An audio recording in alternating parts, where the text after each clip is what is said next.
Friends, welcome to my channel. Don't forget to like and subscribe. It's not difficult for you, but it's nice for me, and we're starting. I never thought that four little words could destroy the whole world around me. Unfortunately, my future ex-wife uttered these words so easily. Every syllable came off her tongue as if she were ordering a regular dish from the menu. There was no ceremony, no last meal. At least she was thoughtful. She packed all my things and was waiting for me as soon as I crossed the threshold. My name is Steve Miller, and my loving wife is Julie. We're both in our early 40s, and our two children, Josh and Emily, are in college and don't live at home. My wife looks even better than the day we got married, despite the fact that she gained some weight from having children. But further, her rigorous training regime allowed her to lose unwanted weight and stay in optimal condition. Unfortunately, this could not be said about me. Some men acquire a distinguished appearance when they get older. But me? A receding hairline, a canopy over my stomach, and a goatee with gray streaks hiding my double chin. My silence must have been a signal for her to keep twisting the knife. Steve, it's not that I don't love you. I'm just not attracted to you. I feel like we've grown apart over the last few years. And now that the children are not at home, we really have no reason to continue this charade. When we first got married, there were three of us at the altar: Julie, me, and our unborn child. Emily was unplanned, but she was our favorite child. I gave up my dream of going to college to become someone better. I became a worker, taking on any job I could find to put food on the table. I jumped from one job to another. Our love seemed to blossom because 2 years later Josh was born. Since Julie wanted to stay at home, I had to work twice as hard to make sure we had everything we needed for our growing family. 10 years ago, I stopped jumping from one dead-end job to another to secure my family's financial future. 10 years ago, I got my degree online, working 40 to 50 hours. It was exhausting trying to work full-time and then also going to classes. However, I made this sacrifice because I knew that my family depended on me. Julie was a stay-at-home mom, engaged in parenting, and went to parent-teacher conferences. It's not like I've been cheating on my wife all these 10 years. Well, not in the purest sense of the word. While I had every opportunity to visit strip clubs or receive a call girl in my hotel room, the money I earned was completely returned to the family. A consultant's life is a feast or a famine. There are a few months when you have customers, but there are other times when you wonder if you can put food on the table. And it's only the right side of my brain that's talking. The left side loves my wife, so the thought of even flirting on the side goes against every fiber of my being. No, I'm married to my job, with my wife, who was a stay-at-home mom, and my desire for my children to have the best of everything. I worked my 40 hours plus all the time on the road. This meant that I was often absent. I was the very definition of a road warrior. I could have been in New York in the first half of the week and in San Diego in the second. I missed a lot of family events, but it wasn't by my will. If I could be at home to see my children graduate from 8th grade or even high school, I would do so. However, college is not cheap and money does not grow on trees. And it's not that I love my job. I'm a human resources consultant. I help organizations to properly select staff. Although the administration liked our lean processes and cost savings, I always encourage the organization to reinvest these savings back into its employees. Unfortunately, management does not always view its employees as assets, but rather as costs and expenses that need to be reduced. Although, of course, I can put on rose-colored glasses and believe that I am doing good to everyone. After all, I know that I will influence the lives of families wherever I go. For example, a single mother worked in an organization as a data processor. She spent most of her time printing reports and storing them in folders. At the end of the week, she destroyed these reports. My research has shown that no one has read them. By simply not printing the reports, she eliminated not only the cost of paper and reduced the cost of shredding services, but also lost her position. I hated this aspect of my job. However, I have always found the strength to continue living, knowing that my wife and family love me and need me. True, I could quit and find a job that doesn't require a lot of travel. However, that would be a serious pay cut. Many of my arguments with Julie were about money and financial issues. The children needed her to be at home and serve as their chauffeur, as well as any other set of reasons why she shouldn't work full-time. And let's not forget that each of them had to have the latest smartphone with data plans, the latest fashion trends, the largest house, rented cars, and any other tangible property that was needed to make their quality of life just perfect. I tried to breathe life back into our marriage. 20 years? That's it? So, can't we try? Steve, do you really want to pay someone to handle our divorce? Don't make it any harder than it is now. Her smile usually made me melt.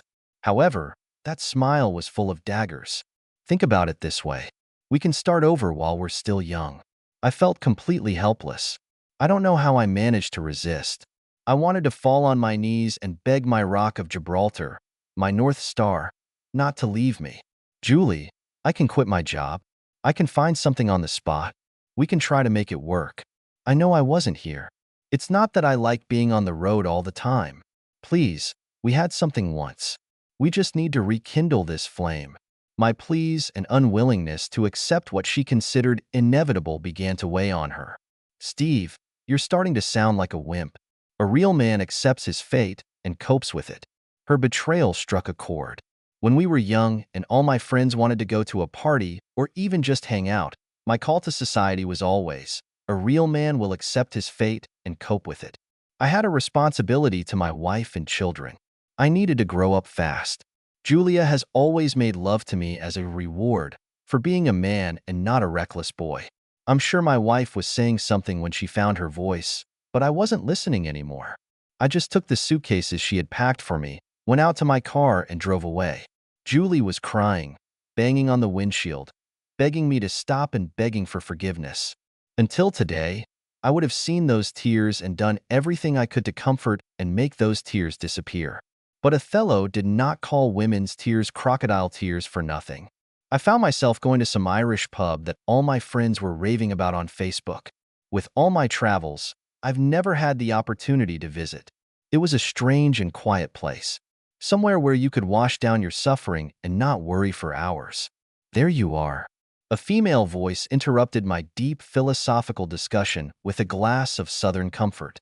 Looking up at the sound of a woman's voice, I noticed that several hours had passed. Heather Wilson, my personal assistant, found a seat next to me at the bar. Your daughter is terribly worried. She's tried to call you a dozen times. When she couldn't reach you, she called me. She stopped for a moment to take my hand. Fortunately, it was the same hand that was holding my whiskey glass. She told me what happened. I'm so sorry, Steve. I looked from the glass to the phone. Indeed, there were a lot of missed calls from both Emily and that stupid fool. I just shook my head and said, looking at my amber reflection, I'm not in the mood to hear how it's right. And here it is. Karma is really a real fool. All those people whose lives I have spent these years on have finally received their cosmic justice. My family correctly assessed my role as a husband and father. Listen, why don't you get a hotel room and sleep it off? Maybe after you get enough sleep, everything will be different in the morning. I don't know which is worse. The fact that I hate and want to hurt the woman I love so much, or the fact that I hate myself for wanting to hurt the woman I love. Somehow, Heather led me out of the bar and into the hotel. One sip, and I didn't even touch it. I went to that bar with the intention of drowning my sorrows. Unfortunately, I don't like to drink, and of course, I can't stand the taste of Southern comfort. Sleep was not easy. All the work and lack of entertainment makes me a boring boy. In the end, sleep did come. However, the next day brought its own form of horror. I tried to meet my wife face to face and talk to her at the table, which Heather insisted on. After all, 20 years of marriage is worth saving, right? Unfortunately, she was not at home. Knowing Julie, she could only be in one place, the gym. I didn't necessarily want to make a public scene, but I needed to talk to her, and she owed me at least that. When I entered the hall, I immediately saw my wife, but she did not notice me. God, she looked so good. The sports bra she was wearing hugged her breasts, showing off her fullness. The cropped cut showed off the tone and tan.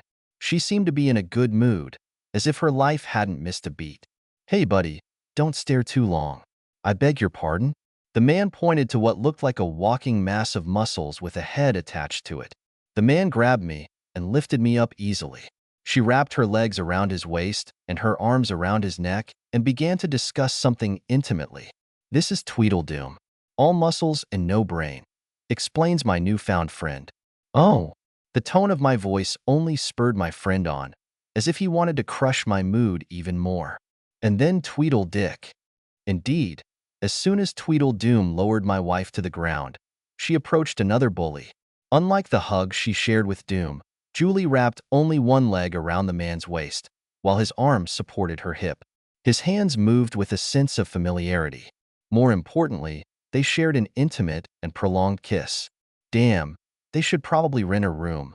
Huh, buddy? The guy next to me grinned. Indeed, their actions were as close to a public display of sexual intercourse as possible. It is now clear that separation is not the only reason for my divorce. The alpha male in me wanted to rush right in there and get my wife back. However, the man who really uses his brain cells realized that my alpha male would be crushed physically by both of these Neanderthals, and neither of them would break a sweat. For a brief moment, a part of me wanted to feel physical pain so that the emotional pain would be more complete. Oh, there's her boy. When it rains, it pours. I hoped that my son would raise my banner and defend his father's honor. I hoped that he would be offended by his mother's behavior, not because I wanted him to fight for me, but because he had to see these people tearing his family apart. But he didn't do it. My son didn't like team sports when he was younger. At school, he was ridiculed for dropping passes, missing baskets, or knocking the ball out during a game. When he announced that he was starting wrestling and weightlifting, I was proud of him. He had my competitive spirit, and I thought he was overcoming those jerks at school by becoming this chiseled hunk based on the advice I gave him over the phone. Now I see that Tweedledum and Tweedle-Dick probably influenced his decision by being his surrogate fathers. All I needed was for my daughter to show up, for my family's betrayal to be complete. I went out the door. What's good about a fight?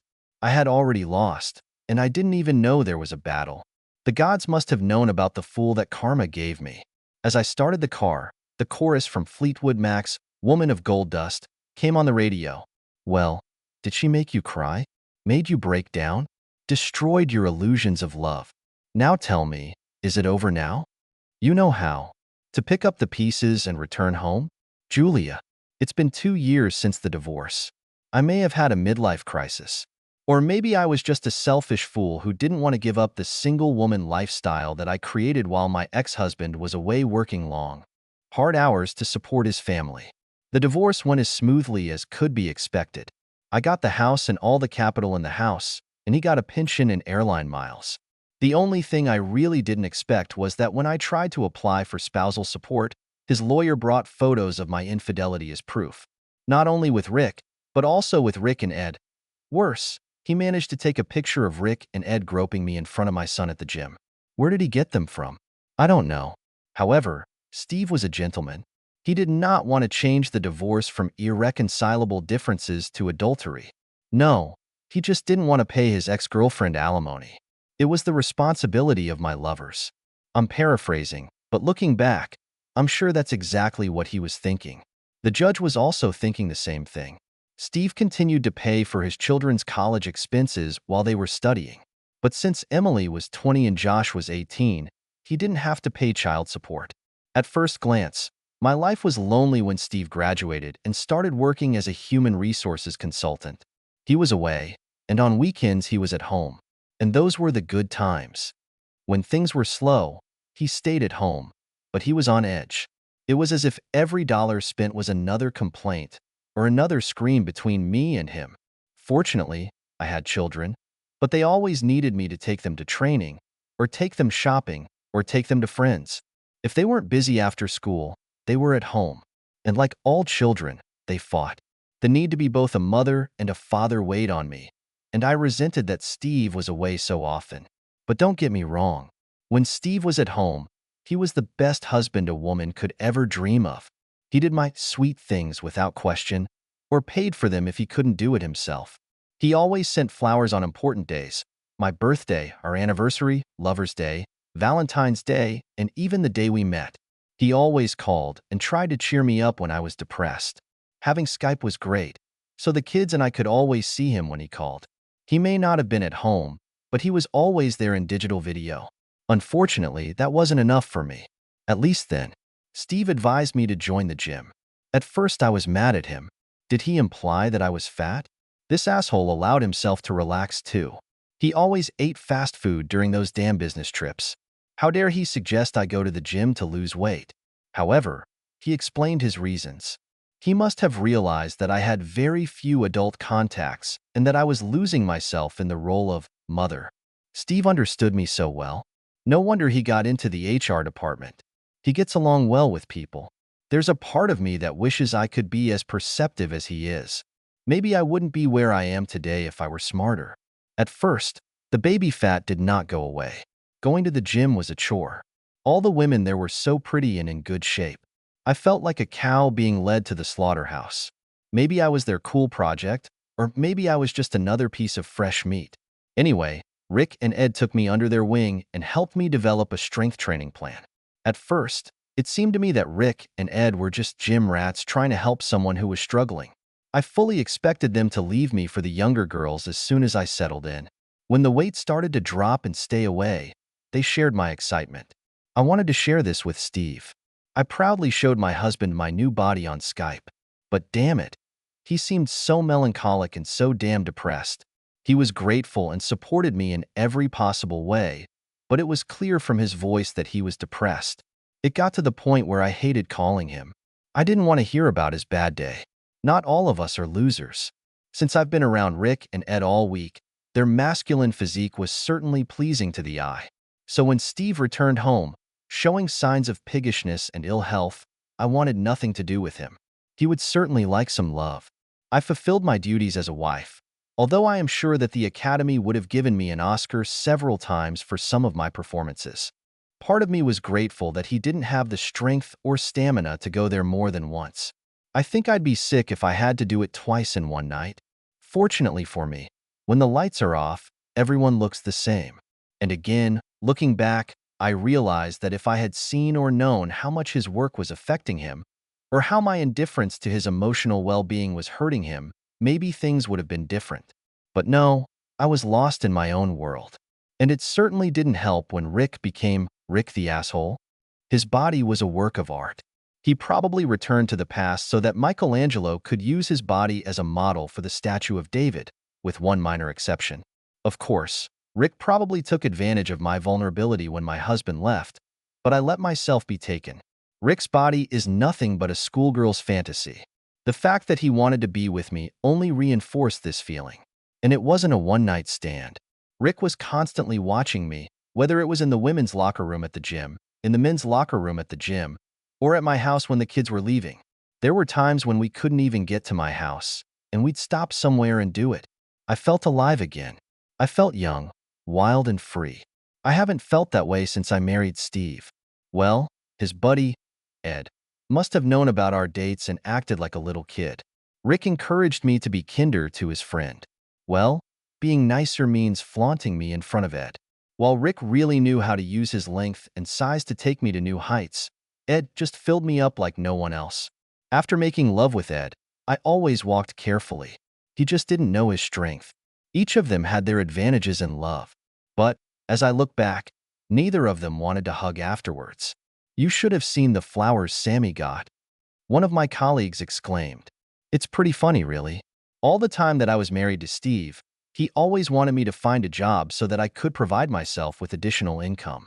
He whined about his job and that he wanted to do something else. I was such a bitch when I told him to go ahead and stopped whining about my job. But now that we're divorced, I work 40 hours as a clerk in a billing office.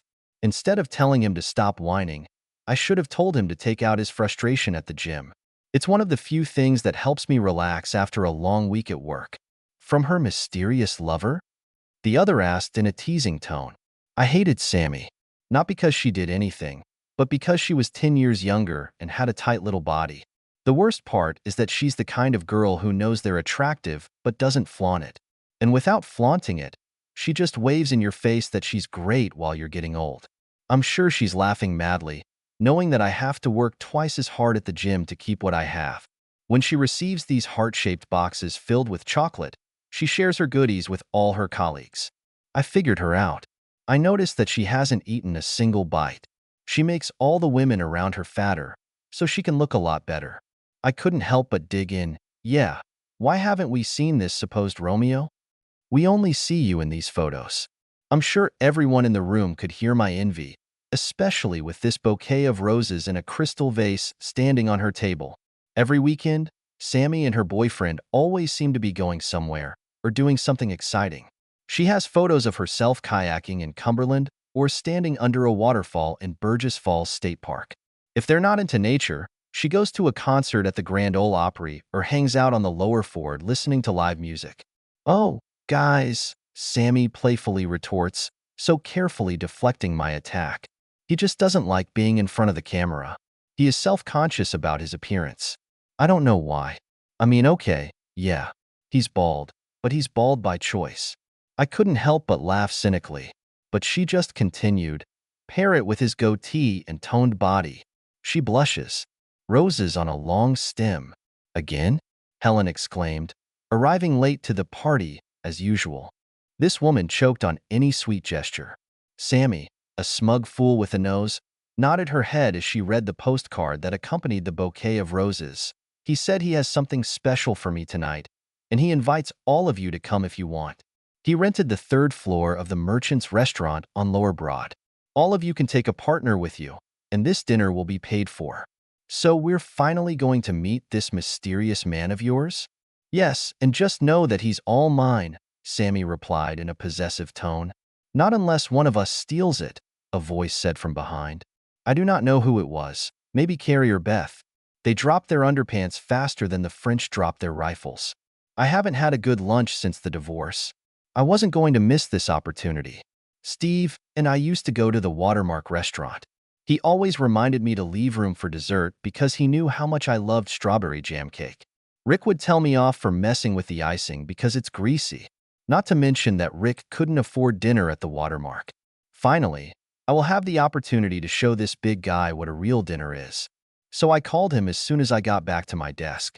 Rick, one of the girls is having some kind of party at Merchant's tonight. Her boyfriend has rented the third floor, and dinner will be provided. Will you come with me? Oh, I'm sorry, baby. Today I pulled out my ATV. I'm going to work with him. Why don't you come and give me a massage? I'm sure it will help me recover. God, that's all he thinks about. A pleasant date is going to the gym and then returning home for another workout under a blanket. If I'm lucky, we can go to Longhorn Steakhouse and I can watch him eat a piece of beef in less than 15 minutes. Come on, Rick. We won't have to stay long. You can meet my friends, and we can finally have a good dinner, with dishes and everything. You are welcome. Can't you do this for me just once? Why don't you ask your son to come with you? I'm sure Josh would love to meet your friends. I'm sure he meant Carrie and Beth, because I always tell him that they look like fools in professional clothes. However, I am also sure that this was also intended as a hidden insult. You know perfectly well that my son is in prison for not paying alimony. Sometimes you're such a jerk. I slammed the phone shut in anger. His comments about my son really hurt. Josh was in jail for failing to pay child support. Josh treated his women almost the same way Rick and Ed treated theirs. He used them until he got tired of them and then threw them on the side of the road. Girls, however, often appeared on the doorstep, being pregnant with his child. In addition, the boy could not hold down a job to save his life. I would have asked Emily to come with me, but we haven't spoken since the divorce was final. Although she understood my point of view, she felt that I was not trying to make amends. She definitely didn't like either Rick or Ed. She felt uncomfortable around them, and it seemed to her that they were always undressing her with their eyes. It was probably Rick, since his little head dictated what his big head thought. Ed was just a big teddy bear, too stupid to have a depraved bone in his body. He will be Rick's assistant and will join in what Rick is doing. So, I intended to go to dinner alone. Who knows what the evening might bring? Getting out of the elevator on the third floor, I almost bumped into a man who could best be called Marlboro. He was physically fit, but not as muscular an athlete as Rick or Ed. He looked stern. He was bald, but a careful examination would have shown that he was bald of his own free will. The goatee only accentuated his cowboy look. At first glance, I realized that this must be Sammy's boyfriend. However, when I looked into his eyes, I realized who he was. Her personal cold-blooded Steve Miller. I've never felt so embarrassed and humiliated in my life. Not because of Steve's actions, but because of my own.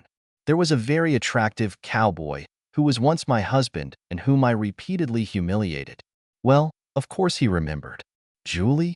The awkward moment, of course, did not go unnoticed by any of us. Steve, you look good. Has life treated you well? I was nervous. I was trying to make small talk. Deep down, a part of me clung to the hope that maybe it was just a coincidence that Steve was here. Maybe he's just a friend of someone's friend or something. Maybe I can erase the error? People deserve a second chance in life, right?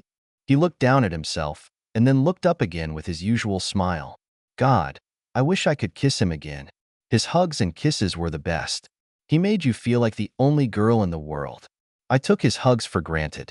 Well, I think you can say that everything has changed for me. I don't work as a consultant anymore. Now I am the CEO and president of a recruitment agency here in the city. I don't need to travel, so I have a lot of time to go hiking and just relax to enjoy nature. He patted his stomach, worked out this tire. But look at you. You look as good as ever. Well, you know how much I love spending countless hours at the gym. Even as I said those words, I immediately wanted to take them back. The last thing I wanted him to remember was my time at the gym and my time with Rick and Ed. I could hit myself on the head with a piece of wood right now. Maybe it just seemed to me that he looked around quickly. I know he wanted to know if I was with someone. Still, Steve took it all in stride. So what brings you here? A date? Steve laughed a little and nodded. You could say that. He patted the pocket of his sports jacket, where I noticed a slight bulge. I had no doubt that the bulge was about the same size as the small black velvet box that contained the wedding ring. I invited her friends and family to dinner so that they could take part in the evening celebration. There was so much I wanted to say. There was so much that I wanted to get back and try to get back the husband that I lost. However, the fight was over. The time for a showdown was 2 years ago, when I told him I wanted a divorce. I can't tell if my tears were tears of self-pity or tears of happiness for him. He deserved to be happy after I left him. My silence must have been the signal for him to continue. Julie, I had no idea you'd be here. Please know that this is not the case tonight. I quickly interrupted him. I know, Steve. I'm happy for you. Sammy is a very happy girl. My voice started to break. I whispered an apology and ran to the ladies' room. When I tried to pull myself together, I heard soft music playing a bittersweet song sung by Roxette. Listen to your heart when it calls you. Listen to your heart, there's nothing more you can do. I do not know where you are going, and I do not know why. But first listen to your heart. Say goodbye to him.